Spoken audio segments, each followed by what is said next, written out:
بندے کہتے ہیں زندگی پیاری نہیں، میں نے کہا پیاری ہو بھی پھر بھی ایک دن مرنا ہے۔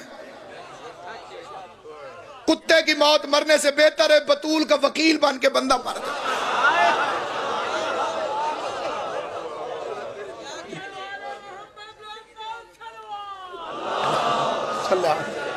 نہ منافقت سیکھی ہے، نہ منافقت مذہب ہے، یہ جذبات ہے قبلہ، میں توجہ چاہتا ہوں۔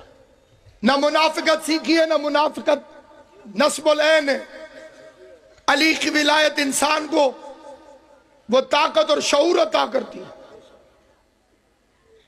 باقی جو حضرات یہ سمجھتے ہیں جی اس کا نام لے لیا تقریر میں، اس کا نام لے لیا، میں نے کبھی کسی کتے کا نام نہیں لیا، نہ مجھے نام لینے کی ضرورت ہے۔ نام لے لوں تو دستاویز ادھوری ہو جائے گی، کیونکہ نام کنفرم ہے، بلدیت مشکوک ہے۔ میں کسی کے باپ کا کوئی نام بتا کے اتروں، بندے پکڑ لیں تم نے یہ نام کیسے پڑھا ہے۔ قبلہ عامر ربانی صاحب کو اللہ نے بڑا علم عطا فرمایا، میری سرپرستی بھی فرماتے ہیں۔ میں کسی دشمن زہرا کے باپ کا کوئی نام بتاؤں، سید دادا مجھے بازو سے پکڑ لے، تو نے اس کے باپ کا نام یہ کیسے پڑھا ہے، اس کتاب میں یہ لکھا ہوا ہے، اس کتاب میں یہ لکھا ہوا ہے، اس کتاب میں۔ مبلغ اعظم مولانا محمد اسماعیل کروڑوں درجات بلند ہوں، انہیں ایک بندے نے چیٹ بھیجی جی فلاں بندہ مولا علی کا داماد تھا۔ اسماعیل صاحب نے فرمایا میں ایک عام سا مولوی ہوں، مجھ سے میری بیٹی کا کوئی رشتہ مانگے، میں پتہ کروں آگے اس کے باپ کا ہی پتہ نہ ہو، میں رشتہ نہیں دیتا۔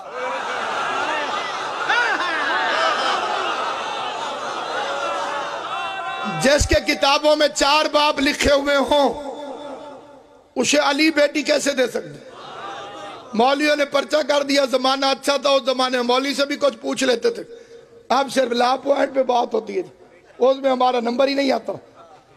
عدالت میں پہنچ گئے، جناب والا مبلغ اعظم نے باہر اپنے پرانے یار ایک مولوی سے کہا چل یار چھاڑ بھی صحیح، غلطی ہو گئی۔ مولوی مزید چوڑا ہو گیا، اس نے کہا غلطی نہ غلطی، اندر چل۔ مولوی نے جاتے ہی جج کو پہلا بیان دیا جی اے باہر مافیا مانگ رہے، ایسی غلطی ہو گئی۔ جج نے پوچھا کیوں محمد اسماعیل غلطی ہو گئی؟ اسماعیل صاحب نے فرمایا واقعی غلطی ہو گئی ہے، میں 4 باپ تھوڑے بتا بیٹھا ہوں، گھر جا کے کتاب کو دیکھا ہے 11 باپ اور بیچ میں تھے۔